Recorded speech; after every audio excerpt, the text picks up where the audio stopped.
From Kashmir to Kanyakumari, folks, there is one thing that unites all of us Indians. Pickles. It's something that every Indian person can identify with. We all love it, right? And just like a pickle complements a wonderful meal and gives it that extra kick in every bite, that's what we want this show to do for you. There were other titles for the show. One of them, with no surprises, was Masala. That we were just worried for some of our viewers who would have to go on the YouTube and look for our show, and you type in Masala and you find some questionable videos of some old Indian aunties dressed in some very, very skimpy saris and they are dancing like this. And the producer calls me up and she says, "Hey, Rishi, we're going to name the show Indian Invasion." Doesn't that make us sound like aliens?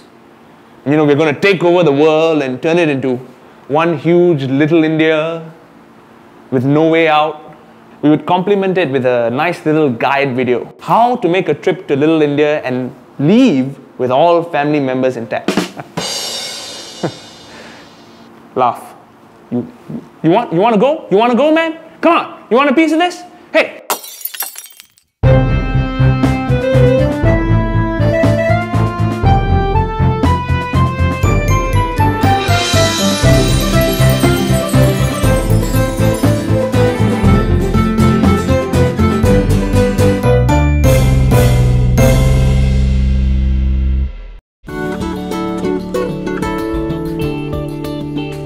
The word Singapore conjures up many different images. Of course, you know, different people look at it differently. The common thread through everyone's mind is that it's a safe place with a stable government, great food, great shopping. The one thing I suppose that people don't relate to Singapore with in a heartbeat is the arts. Now, the truth is that you weren't cool if you were in the art club when you were in school. I know, and I can vouch for that. The scene is slowly changing here in Singapore. Well, mainly because our government is pushing for us to become an arts hub. We've already successfully become a business hub, a training hub, a star hub even. There's a lot more theatre productions happening, a lot more arts venues popping up, and a lot more foreign acts coming to town as well. Which is no surprise then that there's a lot of overseas artists who are making Singapore their home. Hey, Rishi, Kaitna. hi. How's it going? How are you? Hey, you look the same. You haven't changed at all. That's nice of you to say. Thanks for coming. My diet plan out the window. And I'm going to give you a grand tour of everything. I was hoping you'd say that and take away my job. So come, let's go. Let's go and see what she's got in store for us. Okay. Come on. Stepping into Kaitna Patel's gallery, the first thing that hits you is the vibrant colors of her artwork. This immediately sets the tone in understanding her work and the artist. Kaitna has been based in Singapore for the past 17 years, initially moving here to take up her first job as an architect. But eventually she quit her job, much to the shock of her conservative Gujarati family, to become an artist.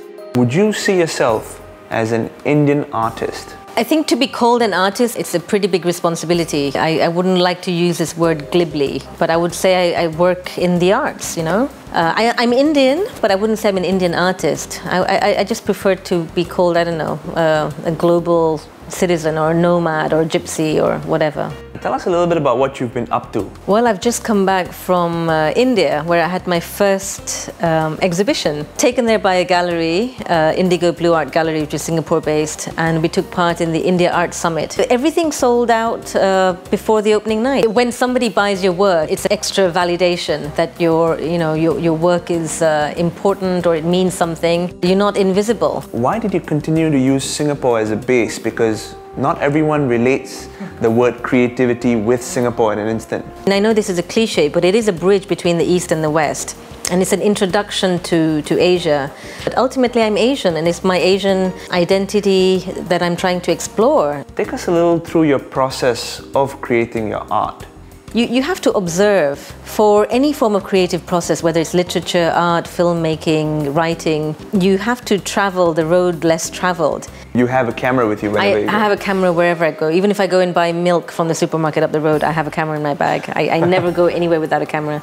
Kaitna is what you'd call a mixed media artist. She manipulates digital images on different surfaces, something she feels is relevant in today's media-saturated environment and consumer culture.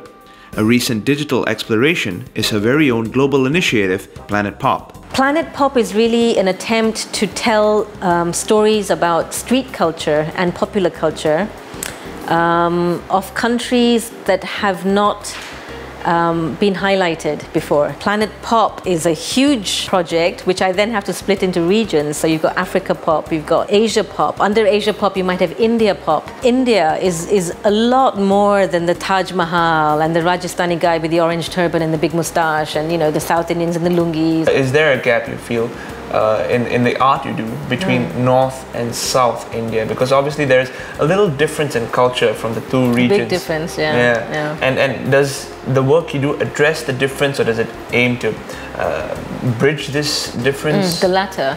Right. I think we waste too much time in separating identities. For example, India is made up of so many different parts, and we're all squabbling with each other and arguing with each other. It's more fun to come together. What's next on the plate? My main focus this year is going to be on spending more time in India, exploring with different mediums and possibly collaborations with other artists. As colorful and fun as the works are, I always manage to find little nuggets of cultural subtext in Kaitna's work, and it keeps me thinking long after I've left her gallery.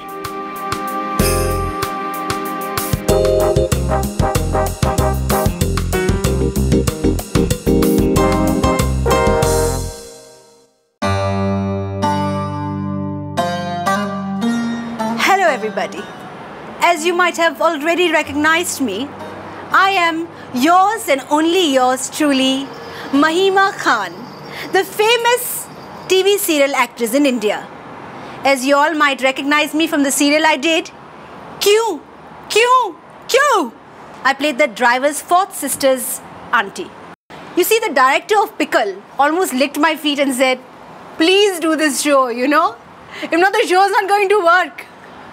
So here I am, the chief head reviewer of food and movies. When take the bus, I mean when driving down Sarangan Road, you can't miss Jungle Tandoor with its wild exterior. Walkway in Jungle Tandoor reminds me of that movie I was approached for. You know that Sri Devi movie? Nagin? Psst, psst, psst, psst, psst. This North Indian restaurant opened in February of this year, and according to the owners, it's been a roaring success. Oh, hello, sir. I am Mahima Khan. So nice to meet you. Oh, why this concept?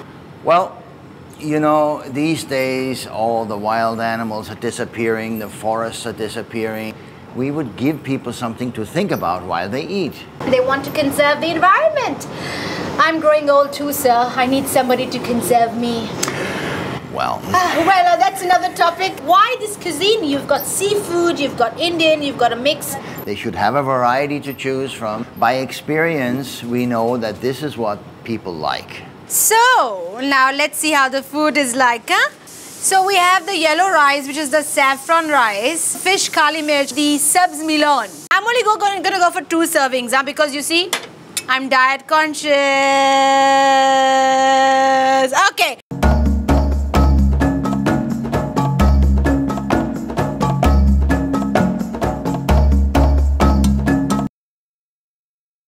So let's start with the fish.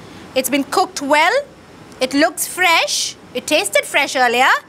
It is tender. Now, well, let me try with a mint chutney. You see, a mint chutney has to be of the right texture and the right color.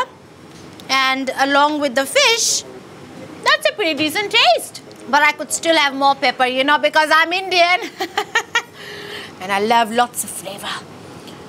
Just like my movies. Sabz miloni. It's a mixed vegetable. It's got potato, it's got cauliflower, it's got peas, it's got beans, it's got paneer. Yeah, juicy. And it's got the right amount of masalas. I mean, the masalas are very important. Jungle Tandoor, a 7 out of 10. Most of the points for ambience, really. Food-wise, it's food you can get at any North Indian restaurant and for a little cheaper.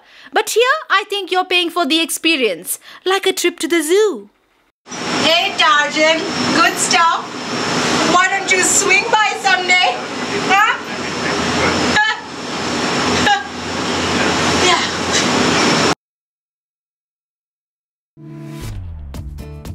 Local educator and poet Pooja Nancy will be having a reading at the Arts House, New Word Order, on 22nd of April, and admission is free. India's first ever improv comedy troupe, the Cardinal Bangans, led by Veer Das, will be coming to town on 1st April at the Rock Auditorium. Award-winning Carnatic sisters Ranjani and Gayatri, the most sought-after Carnatic vocalists of today, will be in town April 1st for a concert at the Esplanade Concert Hall. On the 2nd of April, we have iconic Hindustani vocalist Ustad Rashid Khan, who will also be performing at the Esplanade Concert Hall. Hum Theatre will be back with their sophomore production, The Prisoner of Mumbai Mansion, starring Daisy Irani and Subin Subaya, from the 22nd of April to 1st of May at the DBS Arts Centre. I love my job because the producers of the show are like matchmakers, and they keep setting me up on blind dates. I'm here at the Arts House now to meet my next guest. And I'm pleasantly surprised because she's hot. Let's meet Shilpa, folks. I bet you didn't expect that, right? No, I didn't. No, but you are beautiful and I'm very happy to meet you here. Tell us your other secret about your last project, what we're here to talk about as well. Over the last 1.5 years, I've been working on a feature film. It's called Mosams. It's completed now. It's bilingual in English and Hindi.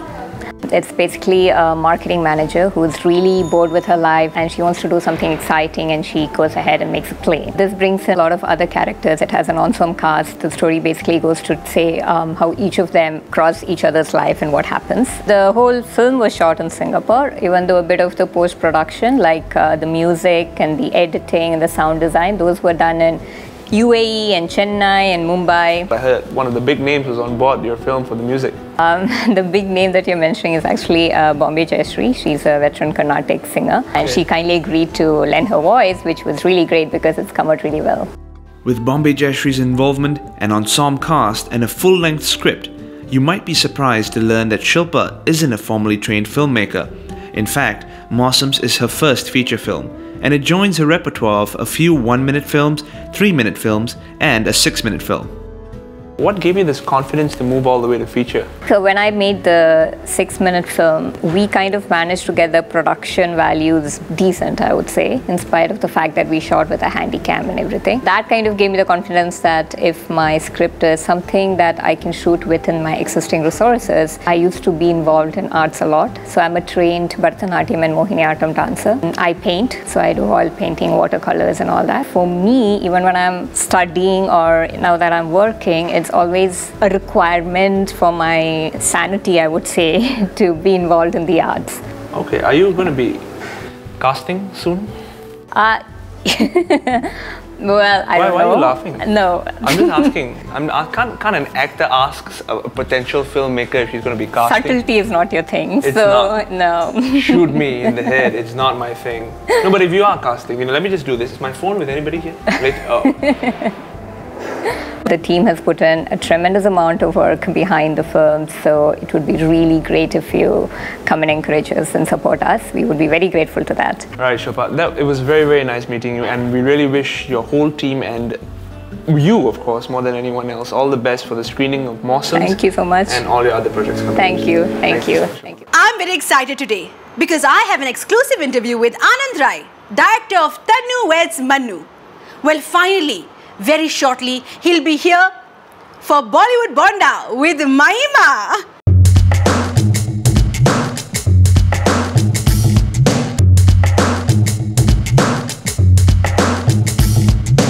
What is the time? Is he outside? Hello, producer. Called Anand. He's having a last-minute diarrhea. Not my fault, man. Please, I called many times. What? I'm not looking. No. Looks like that's all we've got time for today. Now, I'm going to make my way to the National Museum of Singapore because that's how much I love and enjoy the arts. All right? Plus, of course, it's free. What? Come on. I'm still Indian. How about this? Is this free? All right.